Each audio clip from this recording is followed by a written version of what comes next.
Now, my guest in today's episode is Coach Meg Ritchie Stone. Now, in this podcast conversation, we discuss Coach Stone's unique entry into the world of track and field. We talk a little bit about her development as an athlete, and especially how she applied her analytical skills to understanding the training of some of the other elite athletes who she began to come into contact with. And we see the early seeds of her development as a very successful strength coach and sports scientist. And we also talk about her perspective on what it was like to be the first Division I female strength coach in America. Now, before we get into our guest for today, before I introduce her, I did want to tell you the reason and purpose behind starting this podcast. So if you're listening to this or if you're watching this, you might know of my sports science and strength science educational content on YouTube. And I really just needed a place for longer form educational content and interviews with people who I have the pleasure of meeting in the field, whether they are sort of the legends and giants who have come before, who we have the pleasure of following the path that they've paved into this amazing profession, or maybe up and coming younger innovators who are practitioners in the strength and conditioning field, or sports scientists, or researchers. And so really just as an outlet for that longer form conversational content, but then also for things like Q&As, or even for lecture topics that could go on a little bit longer than is suited for YouTube. And I also wanted to be able to provide real sports science education across multiple platforms, not just in video form on YouTube, but also wherever you listen to your podcasts. So I can't promise that I'll have a new episode every week or even every month, but when I do drop episodes, I'll publish them both on YouTube in video format, as well as wherever you listen to podcasts, Apple Podcasts, Spotify, etc. I'll also take those longer conversations and take sound bites from them that are digestible and quick hitting. I find that sometimes when I want an answer to something, or if there's a particular topic that catches my interest, listening to a smaller sound bite from a longer conversation when I don't have time for the full thing can be beneficial. Now, it's important to know that the podcast is separate from my teaching appointment at Point Loma Nazarene University. However, it is sponsored in part by the Point Loma College of Health Sciences, as well as Goodin Performance Systems. And you can check out links to both of those, as well as other sponsors and affiliates for this podcast, clicking on and then purchasing things from those links, or signing up for subscriptions, or even applying to be part of our program does help out both the channel and the show a lot. However, I would remind you that a true sports scientist and a true strength coach is not made by the equipment that she or he uses. When you're purchasing equipment, remember that you should only purchase it if it drives trust with your athletes, if it drives cohesion in your team, and ultimately accelerates the performance of your organization. Now, my guest in today's episode is Coach Meg Ritchie Stone. And if you've been around the field of strength and conditioning for any amount of time, you've likely heard of her as one of the preeminent legends in the field. Not only was she the first Division I NCAA strength coach who is a female, and you'll hear from her more on that in the episode, but she also still holds the NCAA record for the discus and the shot put until recently. Recently, the shot put record was taken down. She has many other accolades as well, coaching athletes who have gone on to lengthy careers in the professional sport world and international competition. And she is currently the director of the Center of Excellence for Sports Science and Coaches Education at East Tennessee State University, which she co-runs with her husband, Dr. Michael Stone.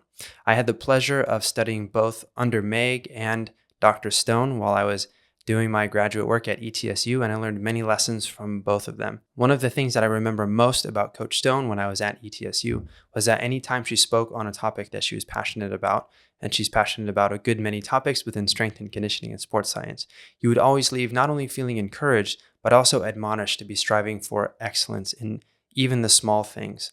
And so she was somebody who could take the hard sports science that we were learning in the classroom and really translate it into the practical. What do you do when you're interfacing with a coach, with an athlete, and how do you put hands and feet to the conceptual information that you're learning? Now, there were a few technical issues when recording this podcast. It was my first time setting it all up, so the sound quality isn't amazing and the video does cut out at one point, but thankfully the entire conversation was preserved. So I hope that you will enjoy this conversation with Coach Meg Ritchie Stone. I'm Dr. Jacob Goodin. I'm here with Meg Ritchie Stone, our very first guest. We wanted to start with the best, and so we brought her out. And just for context, we're here at the National NSCA Conference in New Orleans. So welcome to the podcast, Meg. Thank you, and it's a pleasure to be here, Jacob. Thank you for asking me. Yeah, it's an honor to be able to sit down and talk. I feel like it's been a couple years. You know, COVID kind of got in the way of us having more conversations sooner, but I'm happy to sit down with you here. And Meg, what I really want to talk about today is your journey as an athlete, and then how that morphed into your excellence and in the coaching world and some of the coaching accomplishments that you've been able to have. And so I know a lot of our listeners will be well aware of some of your highest sporting achievements, which I'm sure you'll get to, but let's start back at the beginning. How did you get interested in sport in the first place? Well, like a lot of young people, it happened through high school. And I remember sitting on the track in Scotland. I was about to run a relay, 13 years old, and my physical education teacher saying, Meg, what do you want to do when you're older? I said, I want to compete in the Olympics, because I had just watched the Tokyo Olympics in 1964, where Great Britain had been very, very successful. And I thought, I can do that. I could maybe do that someday. So that's where my interest in sport really developed. I had some very, very good physical education teachers in Scotland, very enthusiastic and passionate. And really that just grew through high school. And then I went to a physical education college to become a physical education teacher. And at that point, I remember, this was going back to about 1971, tell you how old I am. And I remember being at a competition. Our college was competing against another college, and I was running the relay at that point, first leg on the relay, you know. And was that the 4x1? 4x1, yeah. And the captain came over and said, we need somebody to throw the discus. I said, points for the team. Where's the discus and what is it? And the very first time that I threw the discus, I threw about 114 feet. And I was fortunate enough at that competition to be talent ID'd by our national coach. He was there watching. Invited me along to a selected athletes course on that following Sunday. Went along and then off and running. He coached me for about 2 years, 3 years after that. And after that talent ID in 71, I found myself in the British team in 1973, not because I was such a wonderfully talented thrower. There was really nobody very, very poor at throwing at that time. And my first international was against East Germany. East Germany, yeah. Okay. And that was a baptism by fire. Wow. Yeah. What was it like competing against those athletes? Was it, you know, because I'm sure you came in with your squad as well and the whole support staff around you. Was there a difference? Could you tell a difference right away between the level of support that the athletes had, or did it all come down to more the prowess of the individual athletes? When that first international really brought it home to me, and I'm going to talk about this tomorrow in the introduction to the conference. There were some things that really came home to me at that period of time about strength and how important and valuable it is in the sport I was involved in, but in any sport. Really, the amount when you saw a blue DDR T-shirt or tracksuit, it was game on. You weren't there in a recreational situation. It was game on. So their physical preparation just outclassed everybody. Unbelievable. And everybody talks about the drugs with East Germany. That's the first thing that people come to mind. But you know, you don't sit in a chair and look like these girls looked. You don't take a drug and just sit there. My interest was very much in what are they doing? You know, what is the program design? What's the volume load they're working at? How many throws are they doing in a session? What kind of weight training are they doing? Because obviously that whole system was geared towards the Olympic Games and competing and proving that East Germany were a wonderful country by showing how many medals I could win in the Olympic Games. So that was the interest really that I had, and several things happened that year that brought home to me how weak I was in throwing, and that if I was to be able to compete against these girls, I mean, my first international, I threw 54 metres. It was 1 in 68 metres. Wow. So that gap, what made up that difference? And your analytical mind, even at that period as competing, it sounds like you had the mind of a sports scientist. You were thinking, what are the mechanisms that are allowing these girls to compete? Yeah.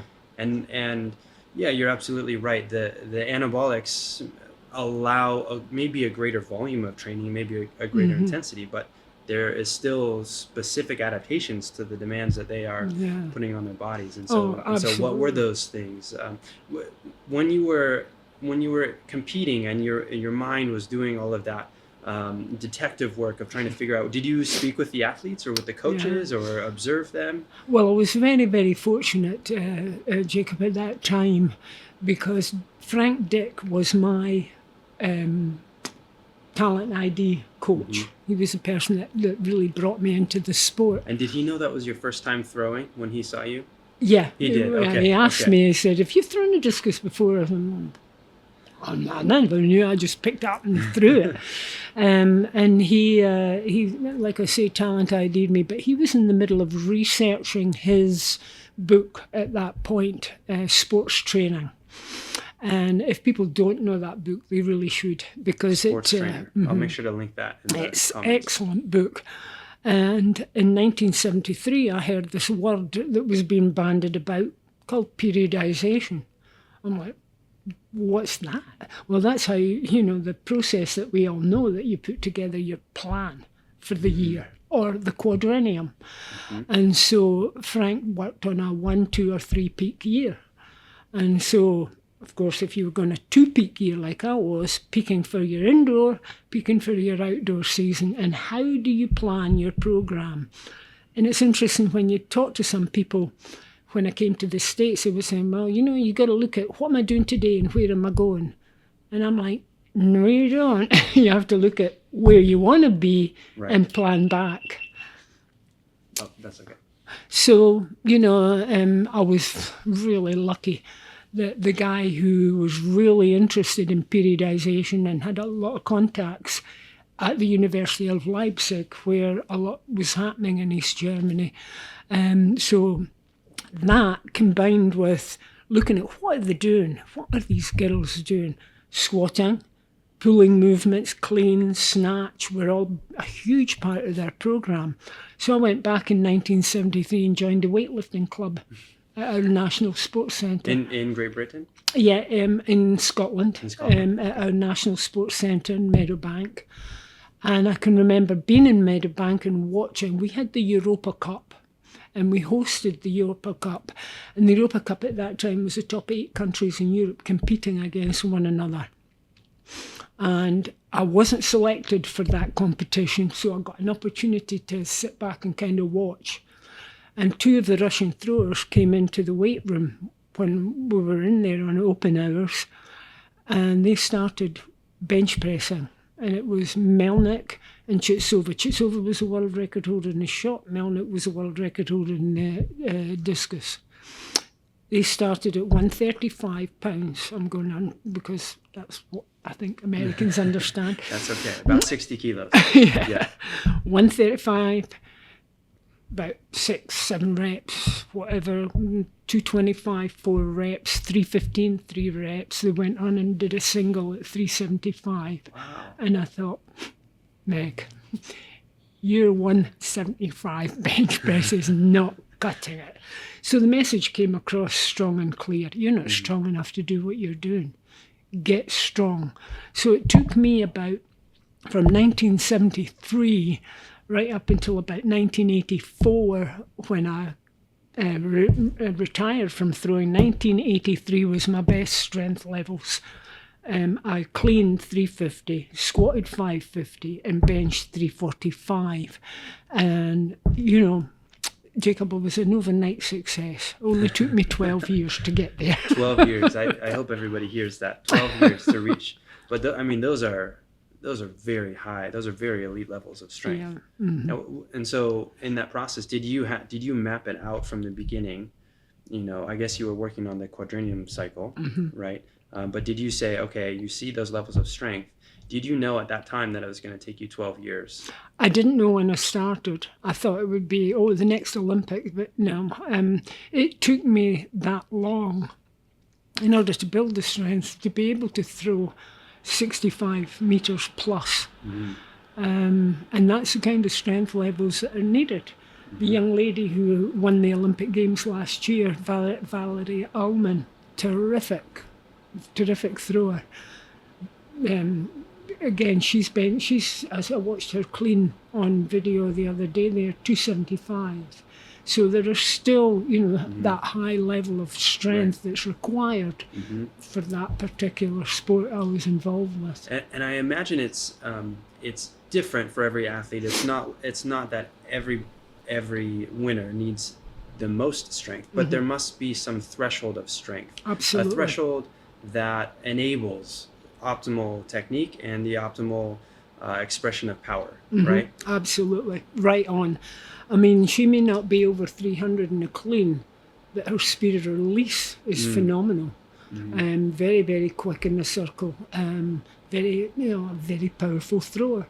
And really has managed to use her genetics to her best. Yeah, that's phenomenal. I remember watching her compete, and it was something. Yeah, she's a delight to watch. Yeah. Awesome. So I want to hear a little bit more now, maybe first about some of your sporting exploits now, because you haven't explicitly stated. You said you threw over 65 meters, I think. And what meets did you throw that in? What were some of your achievements there? Yeah, the one achievement I was very, very pleased about was making the final, because of course all these Eastern Bloc countries really dominated the women's throws. And in Moscow, I was the only Western athlete in the final. It was all Bulgaria, Romania, Russia, East Germany, and me. And you. And then a little later, in the very first World Championships in Helsinki in track and field, I made the final again and was 7th in the final, and felt quite good about that placing, because again, Eastern Bloc countries were dominating it. And really, and I think I had a lot to do, Jacob, being perfectly honest with you, with the way that women were not regarded as not second-class citizens, I don't want to say that, but women were expected to do hard work in those countries. Wow. If you go to East Germany or Russia in those times, you'd see women sweeping the streets, cleaning, doing manual labour. Being an engineer wasn't unusual if you were a woman in Eastern Bloc countries. So it was expected that there would be high levels of strength and to be able to throw far. But my most pleasant experience was in the Mount SAC relays in 82, I believe, 83. I threw the British record, I threw the NCAA Division 1 record that I still hold. Wow. And just the support that I got from the people at the University of Arizona, and phenomenal. I mean, there was never a negative feeling if I didn't compete just as well as I wanted to, but there was a phenomenal support unit. I mean, I can remember throwing 67 metres and them going nuts up in the stand, and one of the chaps who was a manager, they were laying bets on how far I was going to throw in that meet, and it was just really awesome. Support. And then afterwards, this big tall gentleman came up to me and said, "Oh, congratulations on your throwing." "Oh, thanks. Were you interested in joining my track club?" And I said, "Well, actually, I'm supported by Adidas and work with their club, but what is your club?" "I'm the Wilt Chamberlain Track and Field Club." Wow. And you could tell it was, must be Wilt Chamberlain. He's about 10 feet tall, So just little things like that you remember about competing that really you can remember when you're my age now and look back on and say, God, I had some good times. Yeah, that's awesome. That's awesome. I'm glad I can say I also competed at Mount SAC relays, so that's cool. I can imagine it. Although I was probably a few heats behind the elite heats that you might have been competing in our, respective events. Well, it was really interesting. A few years ago, they contacted me to put me in their Hall of Fame, and I was just like, hey, I'm over the moon, because every year Mount SAC was a really special meet for me, because I competed there pretty well every year, and I really enjoyed it, really did. There's something just about the environment that certain competitions bring, you know, and it's almost like, the sports psychology piece, like you could be physically peaked, but your mind has to be in it too, and that's so important. Like you say, just the support staff around an athlete, and if they're bought into it and they feel that support. And it's interesting, you were talking about how some of these Eastern Bloc countries, they didn't view women as weaker than men, or incapable of doing the hard work. That's something that a majority of my students at PLNU actually are females. We have more women than men there, and so I love having the women in the class who want to become strength coaches, and I talk about you, of course. And I think it's starting to change. That is starting to change in America, where we're saying, yes, let's get the girls in the weight room when they're young, and like with my daughter, teaching her to clean. You probably remember me bringing her into the weightlifting center, and so that's really cool. Let's transition a little bit now on that topic. Your transition from athlete to coaching. What did that look like? Well, it's interesting you ask that, Jacob, because when I was in Great Britain throwing, before I came to the States, I would get up 7:30 in the morning, 7 o'clock, head into work, teach from 9 until 4:30. I had a couple of teams that I was maybe basketball team or a hockey team, coaching from 4 until 6. That's when my training day started at 6:30. 6:30 p.m. p.m.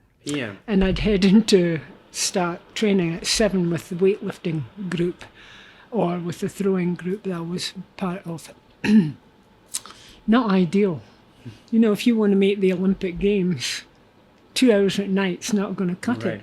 So my coach and I talked, and he said, you need to find some way. Well, if you're a female thrower and you weigh 220 pounds or 30 pounds like I did, you don't get very many sponsorship opportunities if you're a good-looking sprinter that looks natty. So the only avenue really that I felt was open to me was to get a scholarship to the US.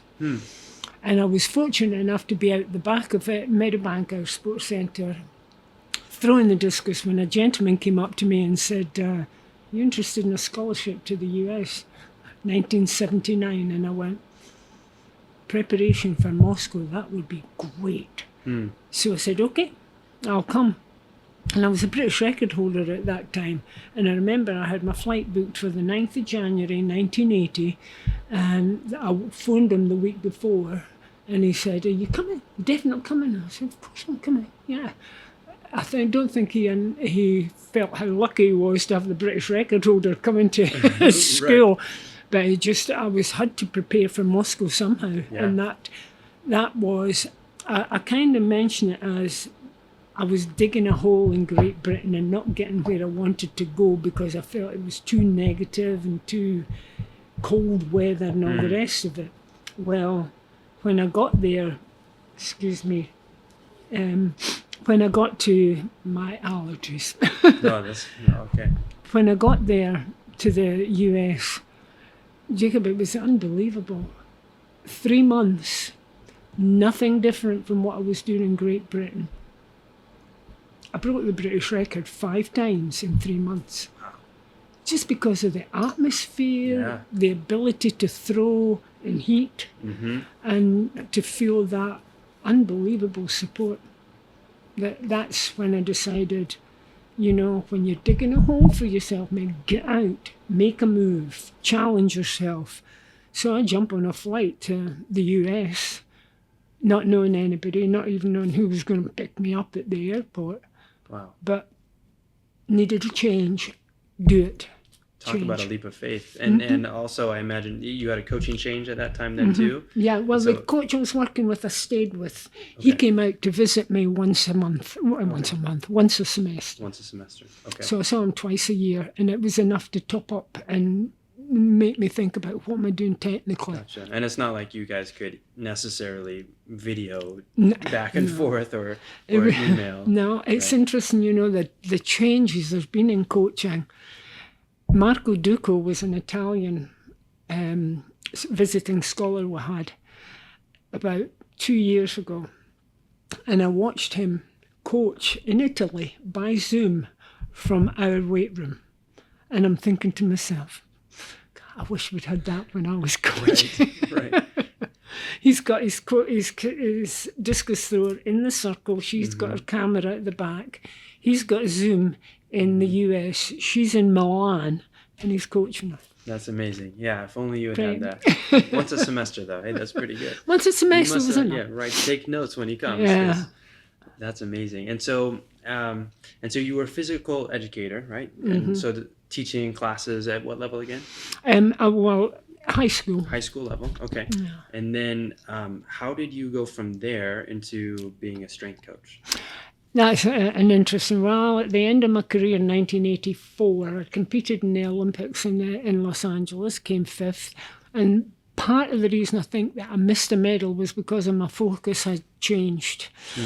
As I was coming into the track and field season in April, Larry Smith, who was the head football coach at the U of A, contacted me. He was looking for a strength coach. Several of the players had mentioned that they would like to maybe see me in there as the coach. So and some of the football players said, "Oh, get Meg Stone in here." Yeah. Or Meg Ritchie. Meg Ritchie at that time, because you're in the weight room. And I'm lifting and I'm squatting and doing whatever, and they could see my strength levels. But there would maybe be a kid on the platform next to me, and I'd think, God, that kid's going to kill himself doing that. So you kind of throw a coaching point at him, just keep your back flat because your back is like, oh. Yeah, you don't want to overstep, but then you also think, I'm responsible if this kid hurts himself because I'm here. And you feel like, I want to help the kid, but I don't want to step on the coach's toes, but you're going to hurt yourself. So I think through little incidences like that, and then watching me in the weight room, it convinced him that maybe I could help.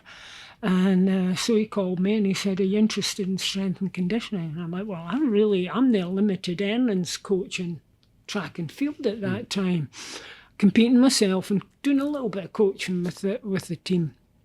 And I thought, I don't know. Well, he said to me, the hook. You know how you have to hook you. Yeah, you got to hook you in. You realise that you would be the first female in the country doing that, and there's no other female doing it, and you're the first. And I thought, So I did this immediate left turn into strength and conditioning. So he knew how your mind worked, and he knew he got me. Yeah, okay, that achievement. So he took me up into his office, and we talked, and he said, can you put a programme together? I said, sure. I said, your football team, you got down linemen that are shot put discus throwers, you got a javelin thrower back there trying to throw the ball, you've got wide receivers that are sprinters, you've got guys, linebackers and that are decathlete types. So yeah, I can put a programme together for that. That's amazing. That's awesome. So that's really the way I started, Jacob, with our football team. I was really, really lucky because Larry Smith supported me. Cedric Dempsey, who was our AD at that time, very supportive. And 3 years after I was in the job, Larry Smith had offered a job at USC and later went on to become national champions. He was the head coach when they were national champions and very successful. But when he left, I didn't go with him. Mm-hmm. And I remember him saying to me, Meg, you've never been a coach in any sport unless you've been fired 5 or 6 times. I thought, thanks.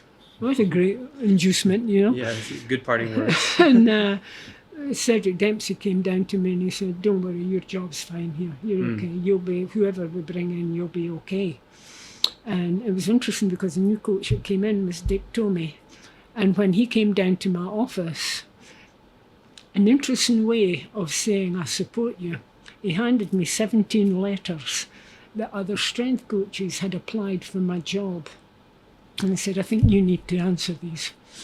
Wow. So he said, I support you, without saying, I support you. Right. It was a gesture. A gesture, And I thought, okay, I'm okay. That's one way of doing it. Yeah, yeah. That must have felt good too, though, for him to show you those letters. And he probably knew, like, here's these very well credentialed strength coaches, but I'm going to stick with the one I've got. With Meg Ritchie. Yeah, and you know, I wouldn't say that my relationship was close, because how you know, the head football coach, I don't think you ever are close to the head coach because you're working for them. But I would say for 7 years we made it work pretty well.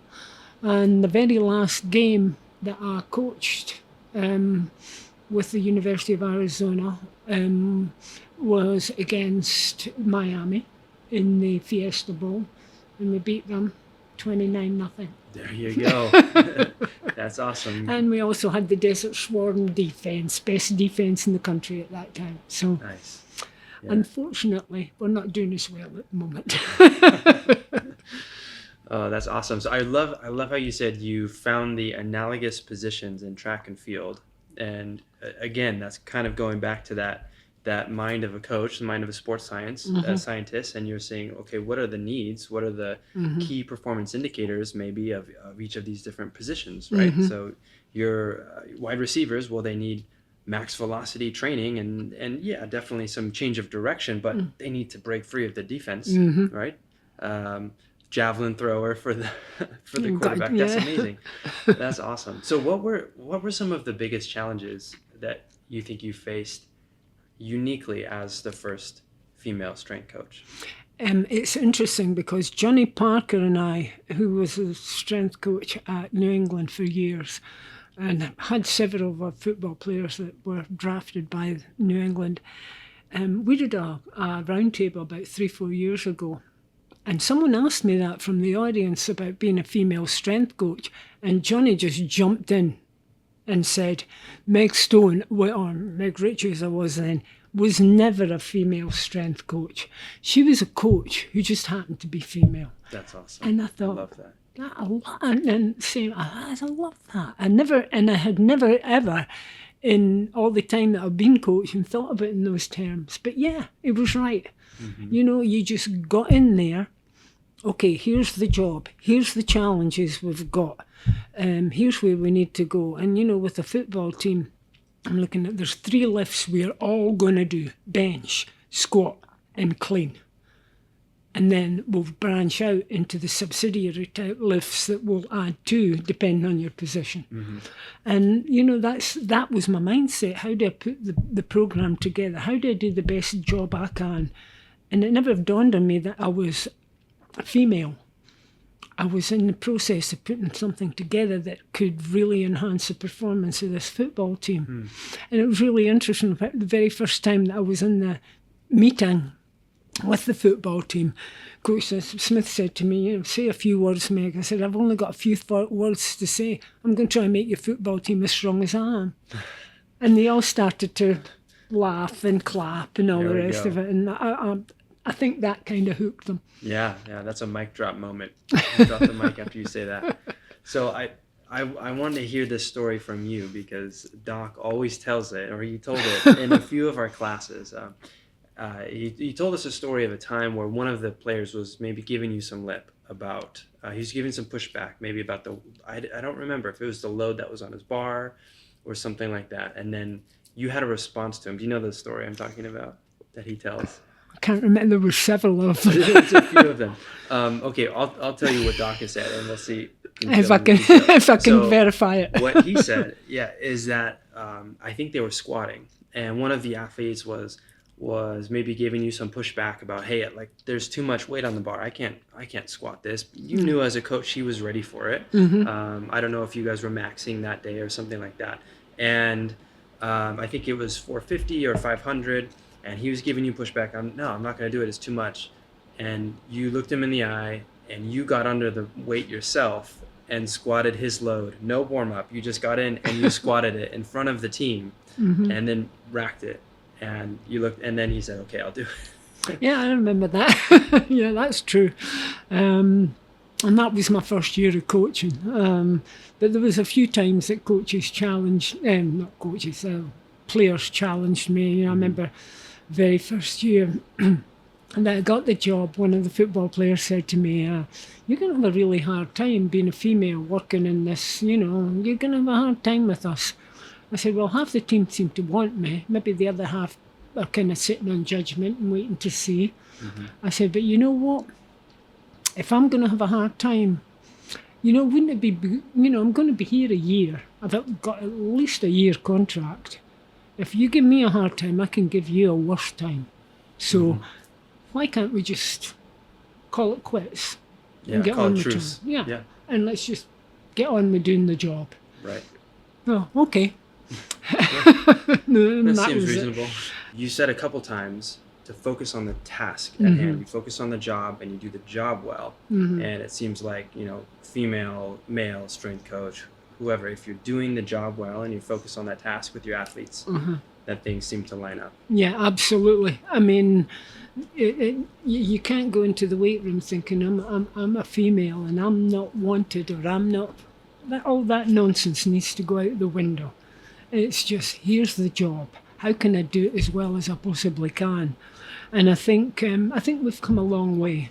I think females in the weight room, people like Andrea Huddy and people like that doing great jobs in the weight room. So we've come a long, long way. I think the thing that worries me most, Jacob, to be honest with you, is the relationship between the strength coach and the head coach of a sport. We're still a long way from compatibility there. Right. And that's one of the things that concerns me most about our profession, is that we're not talking oranges. We're talking oranges and they're talking apples. Right. And the education of the sport coach is concerning, because we definitely, as strength and conditioning coaches, our coaches' education programme has come vastly different than it was in 1970 or 1980. I mean, people have done phenomenal jobs, and that's why I'm so proud of the programme that we have at ETSU, because in that programme, people have gone out and the tentacles have spread throughout the whole of the US, so that you're producing good strength coaches, well educated. Tim Sukamel is producing. Guy Hornsby is producing. Our kids are out there, and that coaches education programme is just growing. And eventually, I think within the next 10 to 15 years, you're going to see the well-educated coach get rid of the grunt coach who got into it because he played whatever. Right, right. So it's going to be less of that sort of, I was a good athlete and I had a connection, so I got an internship. Yep. More of the formal education where, hey, this person understands physiology and biomechanics, and they have that experience in the way, right? That's amazing. And that brings me to one thing I was really interested to talk to you about today was just that whole idea of coach education and advancing that, especially here in the U.S. I learned so much under you and under Dr. Stone in the ETSU program. And I get a lot of questions now just because I put all of my teaching out on my YouTube channel. And that's a really fun way to engage with students around the world who are studying to take the CSCS test or to level up their coaching skills and abilities in a formal way, more of an academic way as well.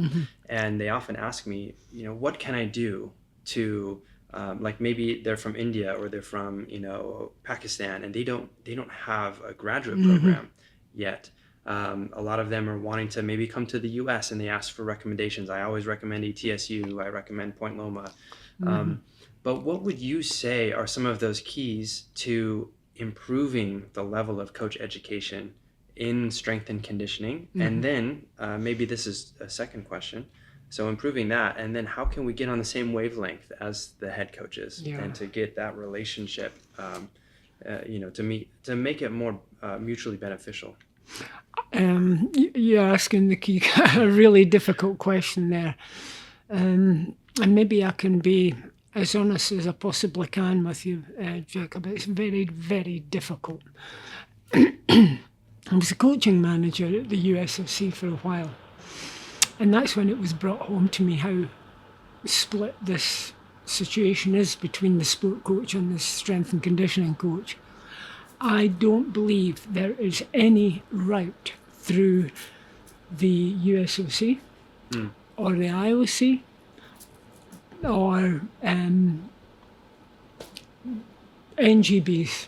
They're all political organisations. So the national governing bodies, the state-run programs, it's too political.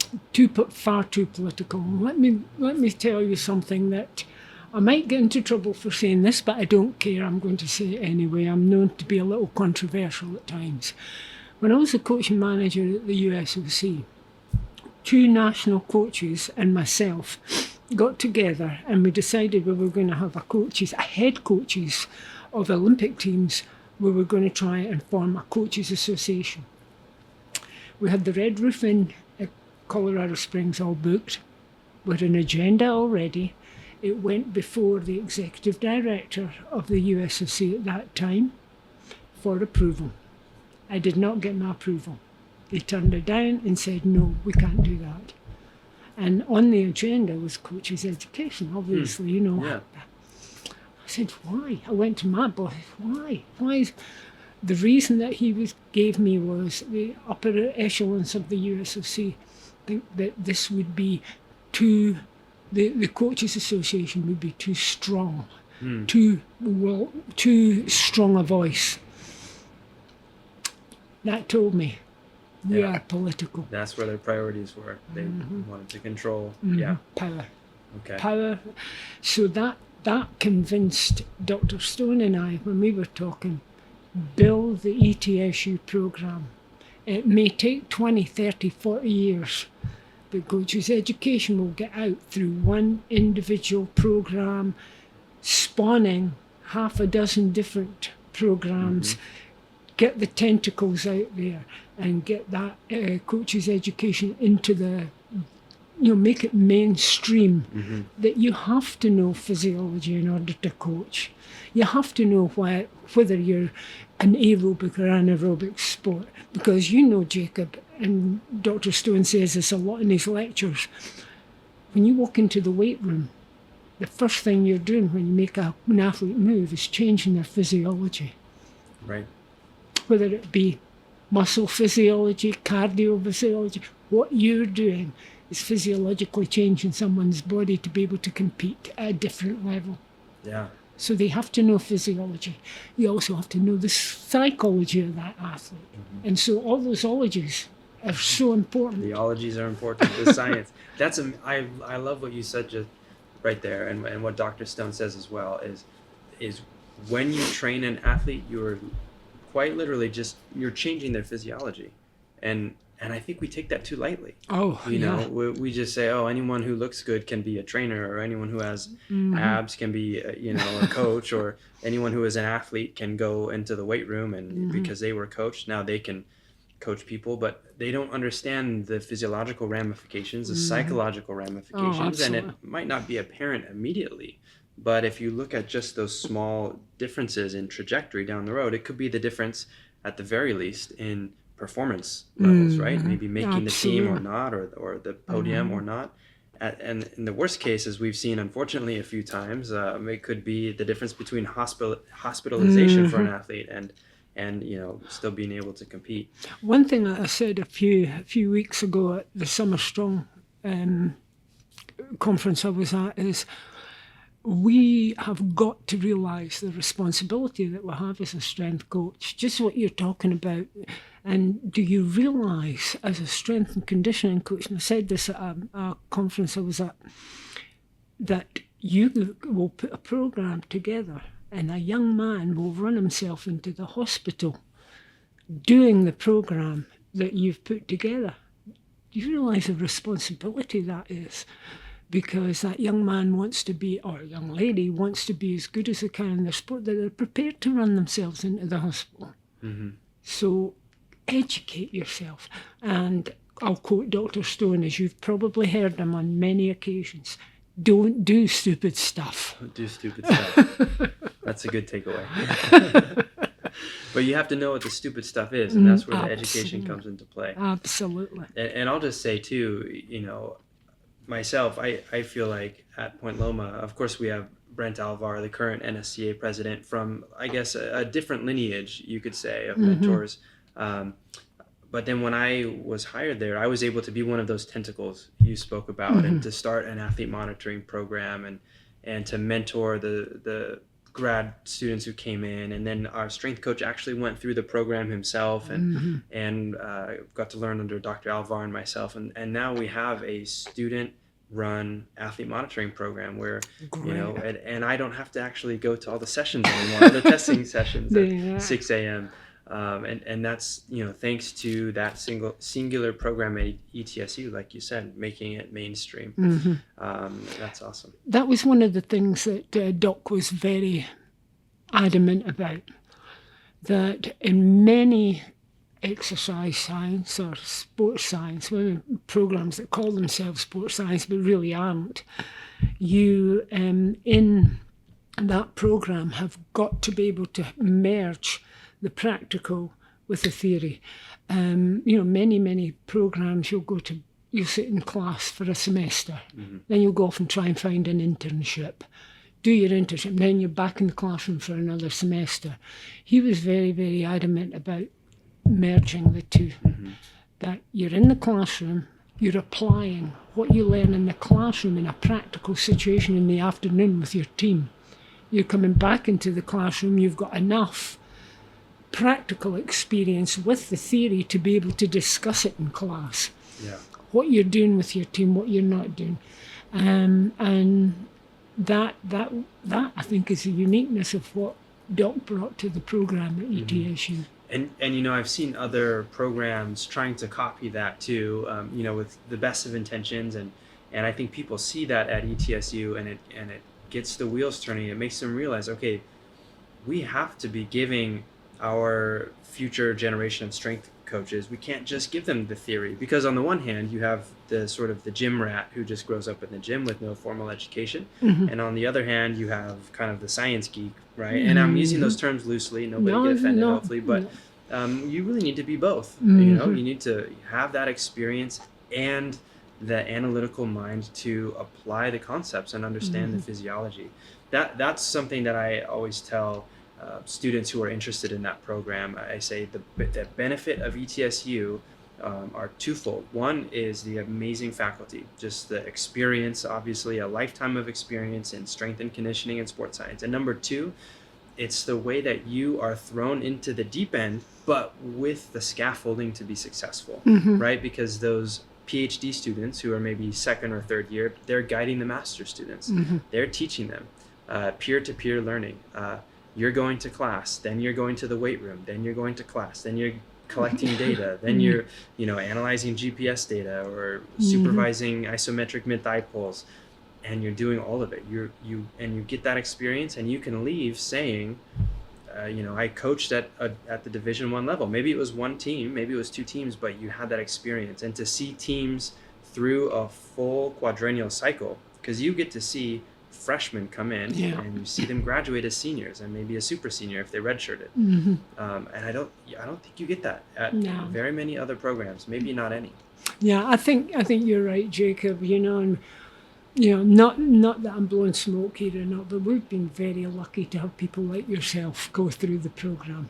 I mean, really, it's the level of intellect and curiosity and creativity of some of the people that have come through our program has been remarkable, really, and been a pleasure to work with people like that want to be better.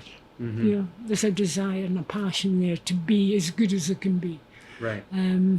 That's been the shining light of our program, is to have people out there that are doing. So I want to thank you for that. Oh. Well, you're welcome, and then thank you for letting me be a part of that. It's been special.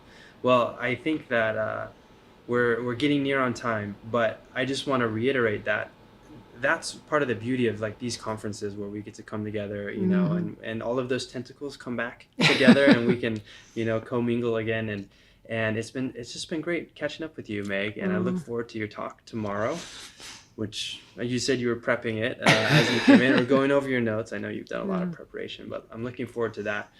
If you had any one word of advice, succinct, am I saying that word correctly? Succinct advice for the upcoming strength and conditioning professional. Think of a young person, you know, maybe a grad student or something. They want to be a strength coach or a sports scientist.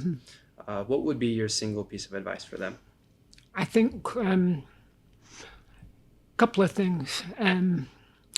Be brave, be determined, be passionate about what you want to do, and just really commit yourself to learning and commit yourself to the area, this hugely impactful profession that we're part of.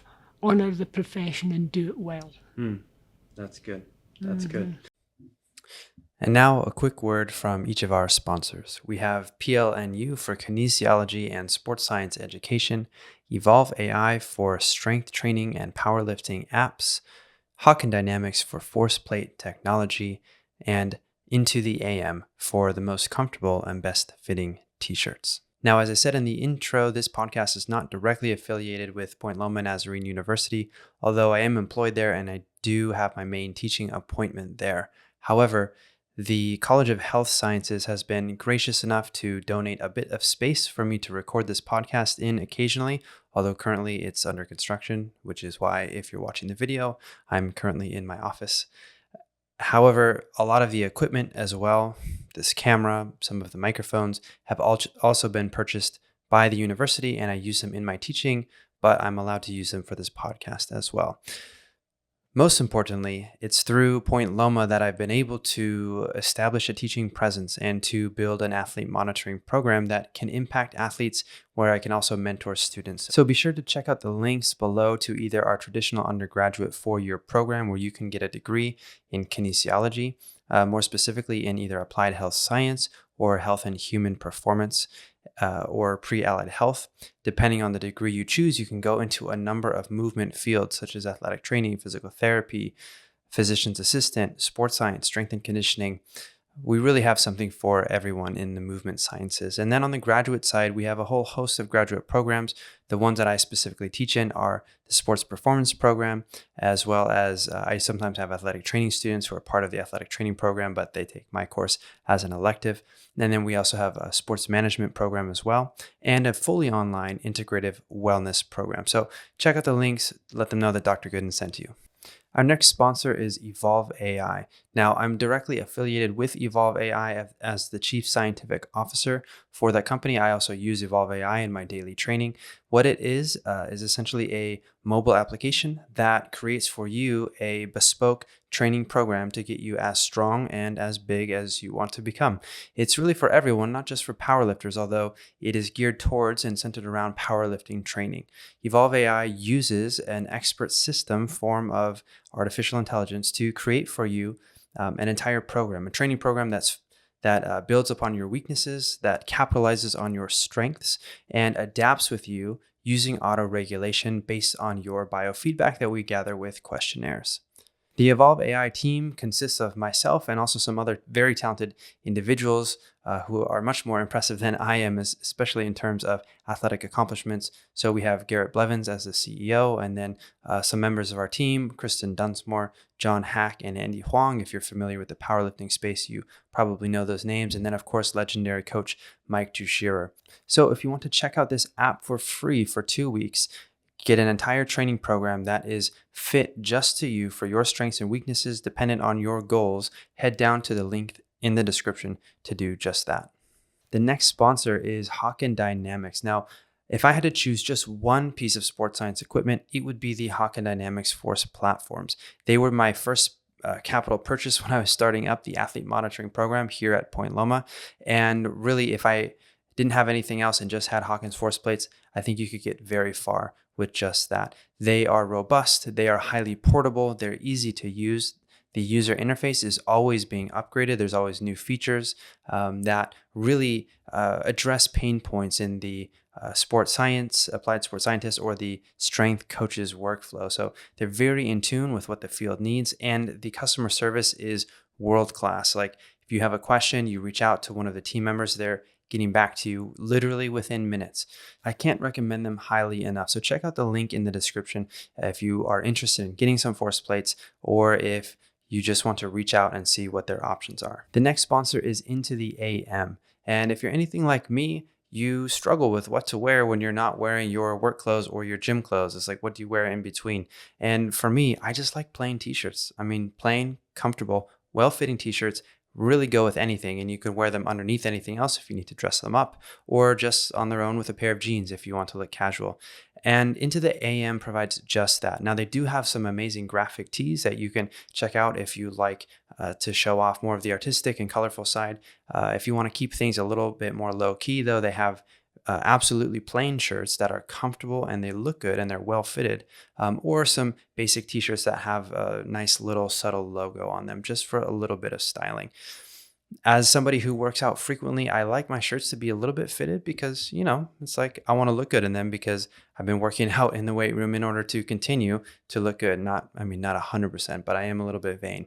And so Into the AM, those shirts are just that. They're just perfectly fitted on top without being too snug through the midsection in case you're bulking, you have a little bit of a power belly going, but they're great. So check them out. Use the code Goodin10 for 10% off.